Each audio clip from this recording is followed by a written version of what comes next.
All right, welcome to class. This is POLS 1113, American Federal Government, which is a general education requirement involving the study of principles, structure, processes, and functions of the U.S. federal government. By way of introduction, my name is Ken Hicks. I'm the professor of political science, and I have been the department head of history and political science here at Rogers State University since 2008. I have been at Rogers State University since 1999. So once you've completed this course, students should be able to demonstrate knowledge of democratic societies and the political institutions of American federal government. You should be able to analyze major political trends, events, and personalities. You should be able to evaluate political systems and processes. And lastly, demonstrate an understanding of the history and major social trends of family, education, politics, economics, or religious institutions. A note on my approach to teaching. I believe in the Socratic method, which is a question and answer approach to teaching. How does that work with an online class? I try to rely on the weekly forums as virtual week-long classrooms where students engage with one another and with me in a week-long discussion of the assigned material and any current events that might contribute to our understanding of the material we're discussing that week.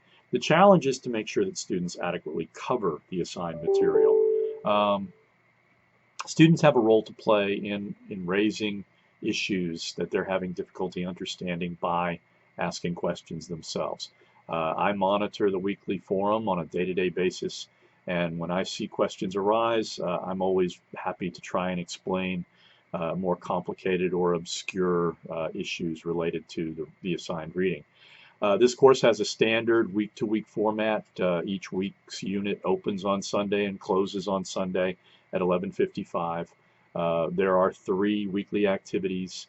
There's a group homework assignment and individualized participation in the discussion forum and a weekly quiz on the assigned material. Students also contribute to 2 group writing projects, which are due in weeks 7 and 15.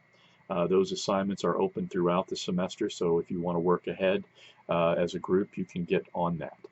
There is only one text required for the course, and that is We the People, which is published by W.W. Norton, and which includes a state and local supplement written by 2 of my colleagues.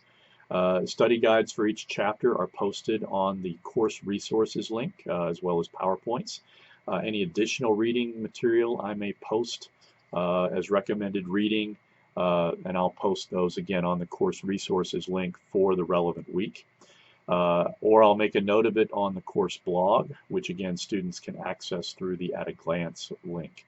So there are about 1,000, well, there are 1,000 points available for this course, and they're divided into 5 categories. The weekly forums are worth 240 points total. That's 24% of your total grade, and they come in 15-point weekly increments. The group reading homework assignment is worth 160 points and is worth 10 points each week. Weekly quizzes are also worth 240 points, again 15 points each week. 3 unit examinations worth 90 points each are worth 270 points. And then the group short writing assignments are worth 90 total points, 45 points each. So by the math, if you want to earn an A for the course, you need to earn 900 points. I will allow students to earn up to 100 points of extra credit by writing article reviews on a subject of their choosing. I encourage students to develop a routine of visiting the course site on a day-to-day basis. Whenever you choose to visit, the first part of the course to appear when you go to the course link is at a glance. And if you take a moment to look at that page, it will tell you what coursework is due, what resources are available for that week's assignments, any additional recommended readings, study guides, PowerPoint presentations, etc. This page will also inform you if I've posted an announcement or made a blog post. And you can also find out any of your fellow students, if any of your fellow students have made a forum post, and you can click right on it and it will take you right to the forum. My experience with teaching online is that students who don't visit, who don't develop that routine, very quickly develop an out of sight, out of mind mentality to the course, which usually leads to poor performance. I assign students to groups for a few very important reasons. First, I believe that peer-to-peer learning adds an important dimension to the learning process. Frequently, students learn from one another just better than they would from just reading the text or listening to me give a lecture. Second, students often feel a greater sense of responsibility to one another than they do to the course generally or to me as an instructor. And as such, they're more inclined to keep up with their reading and studies in order to avoid letting down the rest of the group. Third, group work can also can often act as a force multiplier. As the more advanced students who have a more natural understanding of the subject matter are able to improve the performance of students who might otherwise struggle to learn the material. Finally, group work helps acclimate students to a collaborative work process, which is often a component of most occupations students will seek when they enter the workforce.